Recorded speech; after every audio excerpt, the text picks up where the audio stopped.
Amen. If you guys can take a seat for a minute. So, I have the privilege to talk with you a little bit about what serve looks like at FLC. So, as you guys know, or hopefully you know by now, that our desire, our mission here is to introduce people to the real Jesus. And to grow in our relationship with God and to connect with other believers. And it's also to serve the world, to serve our community, to live like Jesus would live here in this place, here and now. We get to be Jesus here, through him, within us. And so one of the ways that we've been doing that is by looking a little bit into what does living justly look like. And I know that most of you guys don't use that language. What does living justly look like?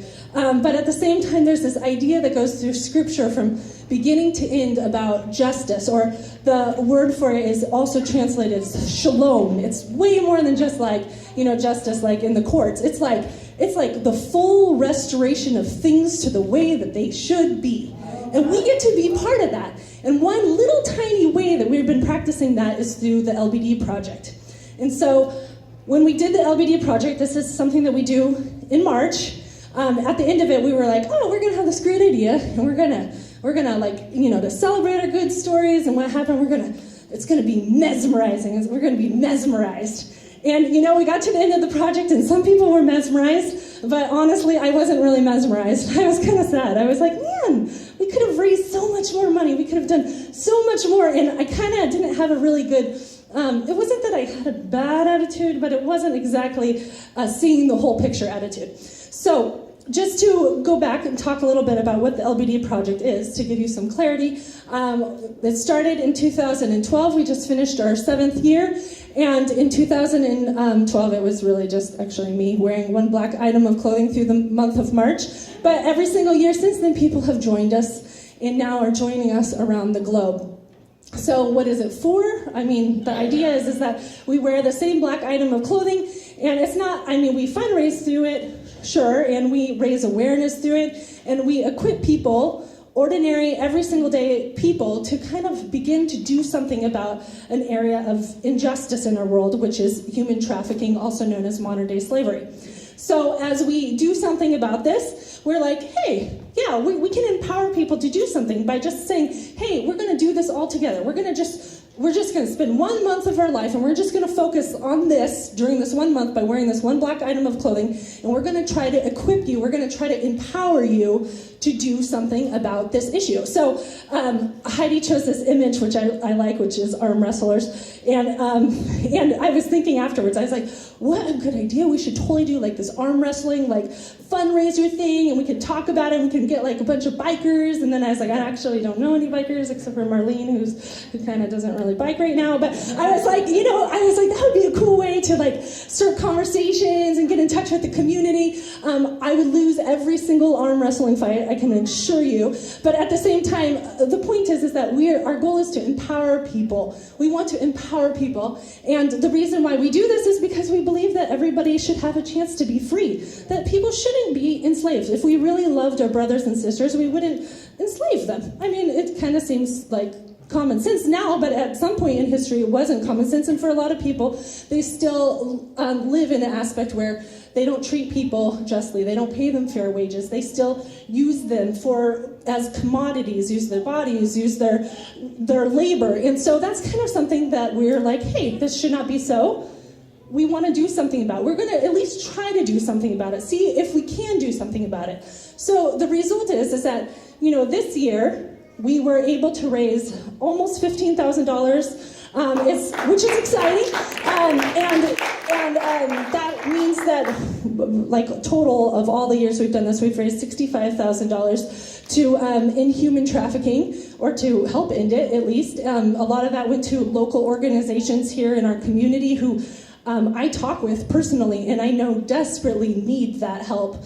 And so that was really cool. On the other hand, going back to this idea of mesmerize, I was like, oh yeah, if everybody just raised a tiny, tiny bit this year, we could easily hit $50,000 because there was that many people who participated. We didn't hit $50,000 though. And so as I kind of processed it a little bit, I was like, is that okay with me? And then I went back to this idea of like, okay, well, God told us, when we prayed about it, we felt like God gave us the guidance that our goal wasn't to raise X amount of money. Our goal was to raise up people who cared. And a couple weeks back, actually, it was probably like 2 months ago, so totally not a couple weeks ago. But 2 months back, the women at our church, She Ministries, hosted a clothing exchange. And that was pretty awesome because at this clothing exchange, we rose up a few people in our church who decided that they wanted to participate in the LBD.Project. And some guys also decided they want to be part of the LBD.Project, which has nothing to do with the clothing exchange. But point being is we had quite a few people from our church who were like, hey, I think I want to try this. I think I'm going to do this. And we've had other people, other years too, who have participated and done this, and we're so thankful for them too. And this year, as we did this clothing exchange with the women in our church, they helped put this on, even if lots of them didn't do the LBD.Project, but because they put it on and they put effort into that, what ended up happening is people from our community came to that, and we were able to connect with them, which goes back to our purpose, which is to what? To introduce people to the real Jesus and connect and grow and serve. And it was cool to just see that unfolding, to see us as we were serving and how that really actually made a difference. I talked with somebody the other day, and she told me she actually participated in the LBD.Project. And she was like, I didn't do nearly as much as I wanted to do. I didn't really engage in it. But at the same time, she's like, that clothing exchange that I went to at your church, she was like, that changed me. That totally changed me, because through that, I realized I didn't need to buy as much stuff. I could get rid of some of my stuff. I could actually pay attention to where I was getting stuff from and help people, because I was actually just taking the time to think about it. Her whole lifestyle changed because of that clothing that we exchanged, that we put on. And because of that, there's one more person in our world who has changed her lifestyle so that way she is intentionally trying to live this shalom idea out, this justice out in her own life, because she's intentionally being like, are my actions hurting other people? Am I hurting other people across the world that I'll never even meet? But they're making my clothing and I don't ever think about them? And so she's thinking about that stuff now because of this clothing exchange that you guys put on. So there's stories like that are kind of cool. Another one that I find really awesome is what's been going on with Curran, who's a missionary that we support in northern India. And Curran decided to see if the people that she was with, she works kind of at like a home for like teenagers and kids. And she was like, I wonder if they'd want to do this, because they have real personal stories where their friends have been stolen and put into slavery. And that is a very real issue for them. And so she was like, I wonder if they'd be interested in it. And so one morning I got up, and my kid who had peed on himself sat in my lap, and I'm on this conference call with India speaking and encouraging these kids, these teenagers, and they're like, what do we do? And I'm like, God has a plan for you. And I'm like, oh my gosh, I'm not even awake. I haven't even had my coffee. And it was just amazing just to see what had happened in that situation, because she was like afterward, and throughout the whole project, she was like chatting with me and texting me, or whatever it was. But anyways, the point is that she was communicating with me. She's like, this is changing their lives, because their whole lives, they have been recipients of charity. And they needed it because otherwise they wouldn't survive. But they've never felt empowered to do something. Simply by giving them this black t-shirt that they painted the words LBD on it themselves, and walking around, most of them don't have phones or internet or anything like that. But she said that they would walk around and be like, we can do something about slavery. Can you give us this much money? And she's like, this is like an area of extreme poverty, and they raise what is equivalent to us to over $400, which is like mind-boggling for them. She was like, this is a complete miracle. But even more than that, it was just, she was like, she said it was a miracle to transform their lives, because instead of just receiving something and kind of beginning to take it for granted, they were able to be like, oh wait, I am part of something. I am part of something, and I can do something. I am able to make a difference in this area. And so it's kind of cool, because I'm like hoping that those kids will go off from there and grow up and leave and be like, hey, wait a minute. I can make a difference too in where I'm at. I don't just have to, live this life, but I'm living this life with purpose and intentionality.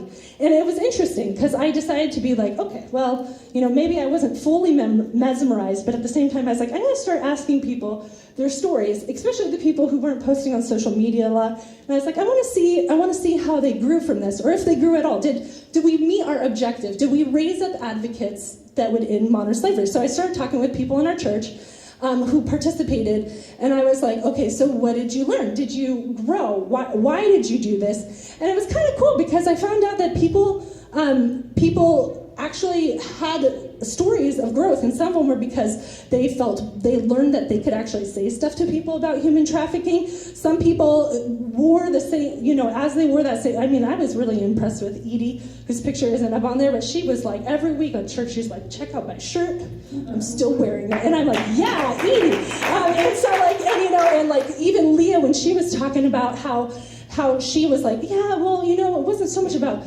trafficking, but I started realizing like people are in bondage, and I'm in bondage spiritually sometimes, and it affected her in a totally different way, where she was like, I want to be completely free spiritually. I want to have no more bondage in my life. And so as she prayed for modern day slaves, she was also praying for herself that God would unveil that bondage in her life so that she would become more and more free and give her a desire to pursue that more. So, there was other really cool stories, like people hosted things, people raised money. Heidi was able to give out the human trafficking hotline. I got to talk with some of the girls in our church about prevention for trafficking. And it's just these little type of things, these little things that make a huge difference, because it's not a huge burn and explosive, but it's like little burns that are starting little fires and giving people a desire to recognize, that they can be part of something. I mean, even seeing my own daughter and other kids have participated in this also, as they process this, and you're starting to have conversations with them about huge evils in the world, and then instead of them being overwhelmed, there's one day my daughter picked up a book that I hadn't planned for her to pick up at all, and it was a little intense. And she came in and she woke me up and was like, hey, Mom, I read this book about child soldiers. Did you know about this? I was like, oh, okay, I guess we're having this conversation. And as we had this conversation, she was like, and I hadn't wanted her to read it because I thought it'd be too overwhelming for her. But afterwards, she read it. She's like, Mom, I'm so glad I get to do the LBD.Project, because at least I'm helping people. At least I'm able to do something about it. And that dynamic of like, sometimes we get so overwhelmed by the world's issues. And our mission here at Family Life is to do for one what we wish we could do for everyone. We can't do something for everybody. We can't completely eradicate modern slavery. But at the same time, we can do for one. We can at least start realizing, hey, I have a little bit in my hands. I can do a little bit of something. And that's cool because, then instead of my daughter feeling drugged down by social issues, she's able to be like, I have a part in this. I can love people. Even if it's just in this little way, even if I ask people to, ask for money, at least I can do this little thing. So, there's everybody in our own church went on their own journey as they did the LBD.Project, and some of it was in their heart and some of it was in their actions. But it wasn't so much about this huge event that happened, but it was a story that's still unfolding. And that's what I have to keep telling. That's what I realized at the end of this. I was like, wait a minute, this isn't a story that's done. No wonder I don't feel like I felt like I have to present this story that's done, and it's amazing and it's wonderful. But in reality, it's a story that's not done. And for me personally, I have this little chart up there because I think in charts. That's really what it comes down to. So there's this idea that I'm like, okay, so I have a loving relationship with my God. He loves me. He gives me my identity. And through that identity, I'm like, okay, God, thank you for that identity. I'm your daughter. You love me, and I surrender to you. And when I surrender, he's like, hey, obey me in this little area. It's this intimacy, this relationship that I have with God. And at the same time, I'm like, oh, God, you are king. You are Lord of my life. And as I surrender to his kingship, he's like, hey, I give you authority because you're my daughter, by the way. Remember, you're my daughter. And then he says, oh, and by the way, because you're obedient to me, when you're obedient, I give you power in that. Because it's me who's doing that work. And so as I've been processing the end of the LBD.Project, I'm like, this is how I see it in my mind, is in this chart. I'm like, oh, he's only blessing what he's doing. He's only doing what he's doing, and I just get to be a part of that. That's all that I'm doing. I'm not doing something magical and huge and ridiculous. I'm just an ordinary person like you guys, and I'm just having that relationship with my God, and through that I try to obey him. And then as I obey him, he gives power and authority to that, which is why it's now making a difference around the globe and not just, where I'm at. And so that's kind of what's going down with the LBD.Project. It's not a story that's complete. It's a story in each person in our lives, each person in our church even, who didn't even do the project but supported us and gave us encouragement and gave money to it. And it's a journey that's going on in each of your own lives as you obey the Father and realize you have relationship with him. And he empowers you because he's doing his work and his kingdom work in you. And so in our prayer group that we go to with Vince, he's been talking a lot about the kingdom of God flowing and how it flows like a river, like in the New Testament, in Revelations when it's talking about heaven, and in the Old Testament when it's talking about Eden, and this idea of this flowing of the Spirit of God and how he's bringing to earth what, the Bible tells us, Jesus tells us to pray that his kingdom come on earth as it is in heaven.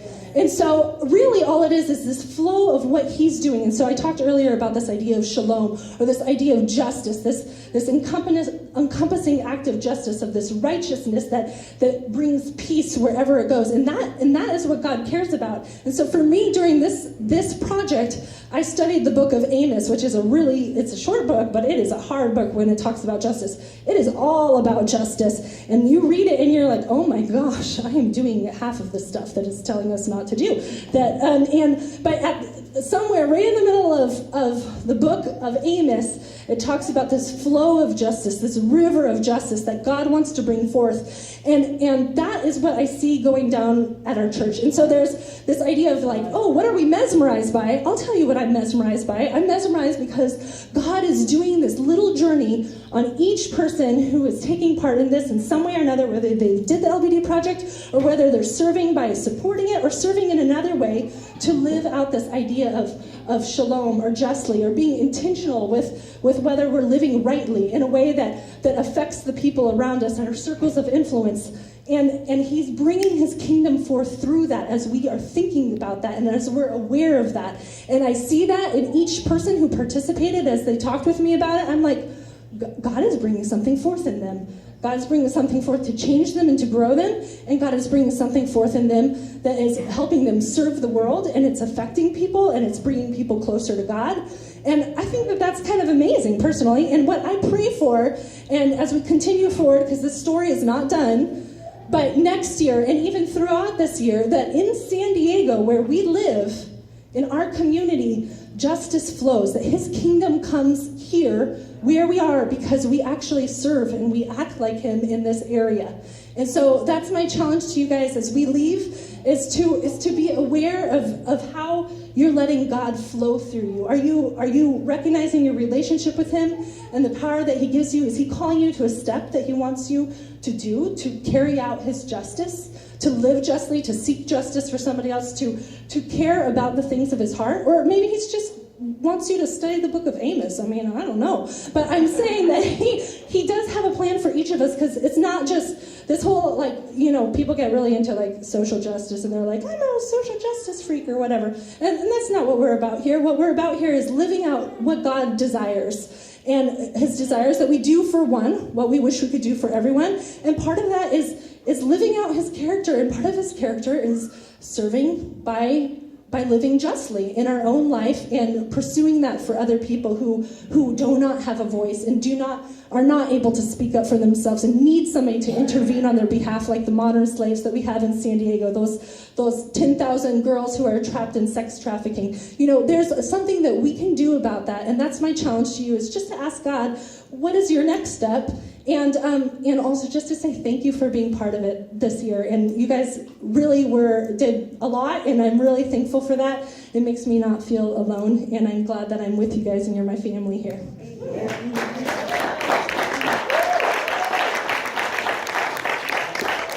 Hey, something wonderful about serving. And I say thanks to Elisa. If you'd like more information about the LBD project, which will happen again next year, you'd just like to know about what she's doing, or God is stirring something that you get a passion for something totally different, we just want to show you that, you know what, you can rise up with whatever